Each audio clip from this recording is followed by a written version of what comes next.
G'day people, so today I thought we might have a little bit of a look at BiLock.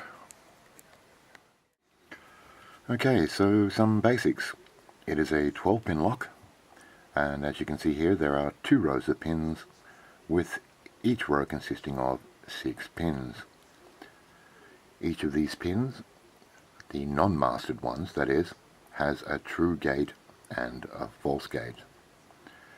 You will also notice that there are sidebars. There's one on each side, and these sidebars are under spring pressure. Looking at this sidebar we have here, you'll notice that there are 6 fingers, if you will, that stem out from the sidebar. Now when a pin is raised to the correct height, one of these sidebar fingers will enter into the true gate, with that true gate being deep enough so that these sidebar pins can retract into the plug and allow the plug to be turned. Now regarding pins, there are basically only 4 pin sizes, 1, 2, 3 and 4, with each of these pins having both a true gate and also a false gate. In addition to these pins, there are also master pins. Now the master pins are labelled from A through to K, with the master pins being a combination of true gates, anywhere from 2 true gates through to 3, and in the case of K, 4 true gates. So with BiLock there are basically 3 models. There's the first generation, new generation and exclusive. With the first generation, there's first gen with a non-removable core, then you have a first gen with the quick change core, then you have the new generation, and finally BiLock exclusive. Now generally, by having a look at the faceplate of the plug, you can get an idea as to what type of BiLock you have in your hands. So we'll have a look at the face of first generation without a removable core. Pretty easy to recognize. They will basically have this style of face on them. The body itself is obviously a bit of a giveaway regarding what you're dealing with, but if you just take note of what that looks like, when you see this, you're basically looking at a first generation BiLock that in most cases does not have a removable core. So moving right along, we come to still first generation, but with the quick change core. As you can see, it's a different style of face on the plug. So when you see this, you can be pretty certain that you're dealing with a quick change core, although there are some plugs that do look like this in the front that are just the one piece and not the 2-piece deals where the front part can be removed. But still, when you see something like that, you can be pretty sure that you're dealing with first generation and a quick change core. Moving further along, we come to new generation, which is quite a similar looking thing to first generation QCC, except you'll notice that the center part of the face of the plug has this raised element. And that right there is your indication that you're dealing with new generation. New generation being 12 pins, like first generation, but you have this extra pin tucked in behind this front middle section here. And finally we have BiLock exclusive, which has a face which looks very similar to new generation, except it has these very telltale parts here, these 2 spring-loaded sliders that need to be pressed in to the appropriate depth, along with the picking of the other 12 pins in order to open the lock. So for those of you that are not familiar with QCC, Quick Change Cores, with BiLock, you basically have two keys. You have a normal operating key, which, surprise, surprise, opens the lock. But you'll also have, well, you won't have one, your locksmith will have one, a change key. And by turning the plug to either 11 o'clock or 1 o'clock,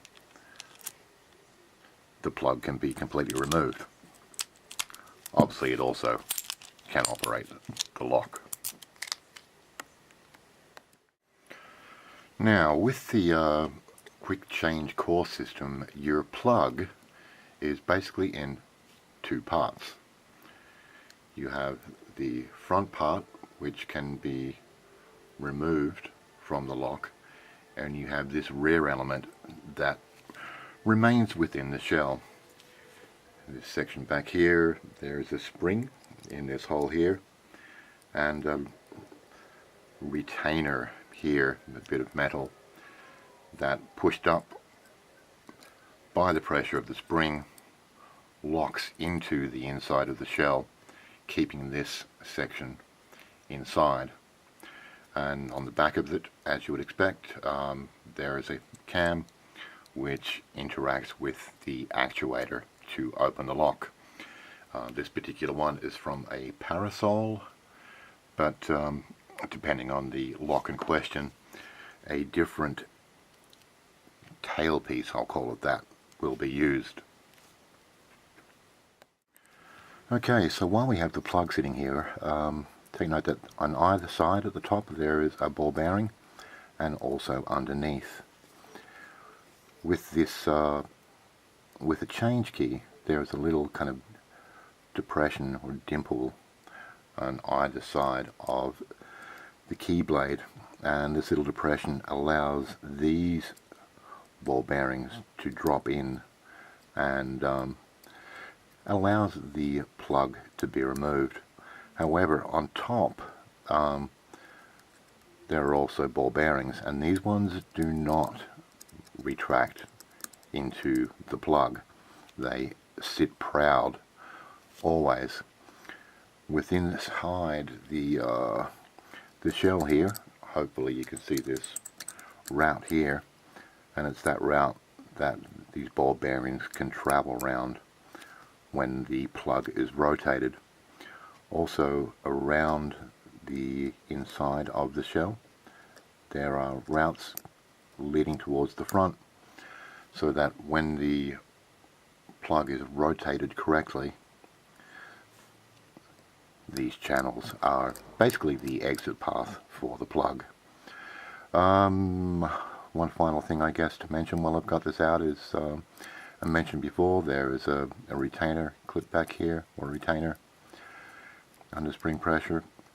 That bit of metal is pushed up, and it's this slot at the rear of the shell here that bit locks into and keeps this end bit from coming out. Okay, since we're talking about these ball bearings and quick change cores, we'll briefly mention something destructive, just because it is there. So, no drill protection in this brass plug.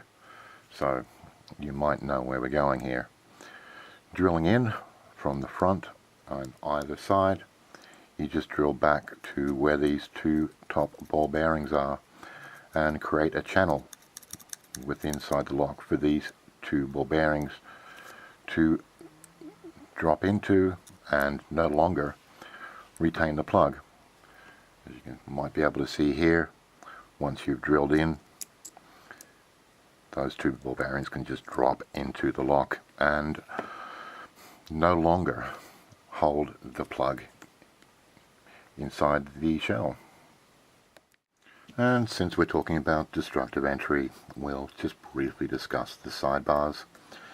earlier on in the piece, these sidebars were brass, a soft metal, and if you look at these little sidebar fingers, you can imagine that they're not terribly strong.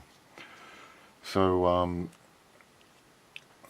one method of attack, if you will, is to put a lot of rotational force on the plug, cause these little sidebar fingers to bind up in gates, and with enough pressure you just shear them off, and once there are no longer any fingers in the sidebar, there's basically nothing keeping the lock locked, so that any key at all will open the lock, which is why brass was eventually ditched and steel sidebars were introduced. Okay, this video is getting long. See if I can cut this short. Talked before about new generation having a 13th pin here front and center in the lock. This is the pin right here. There's a little slot in this pin which grabs a hold of this longer section of this other bit of brass, and when the pin is raised it lifts that bit of brass upwards. This thicker bit here is what blocks the sidebar here, while this part sits in the center where it is. The sidebar is blocked, but when it's raised up, this thicker bit is clear of the sidebar and the sidebar can retract into the lock. Now, as you can see, these bits are quite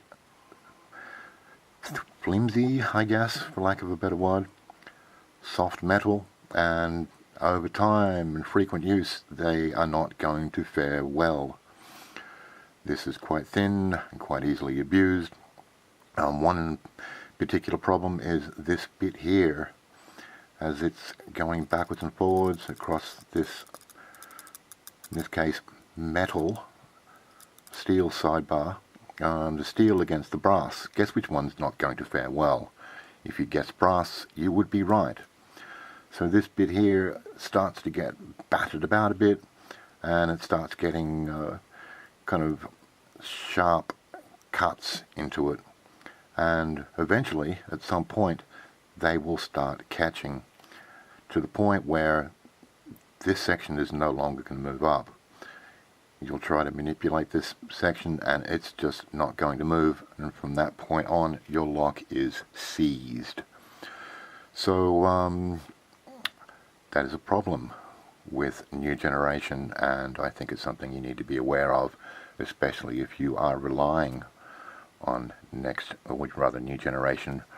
Right, Don? So, oh, I probably should mention, with that 13th element, there is an additional part of the key here.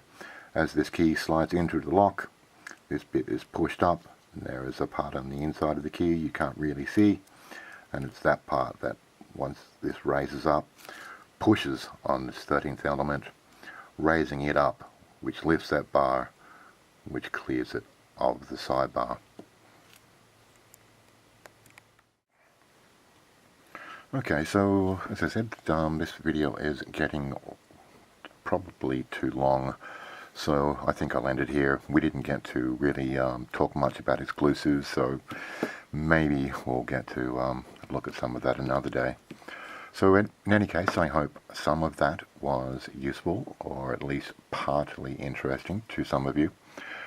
And with that, I'll wish you all peace and respect, and I will get the hell out of your way. Bye for now.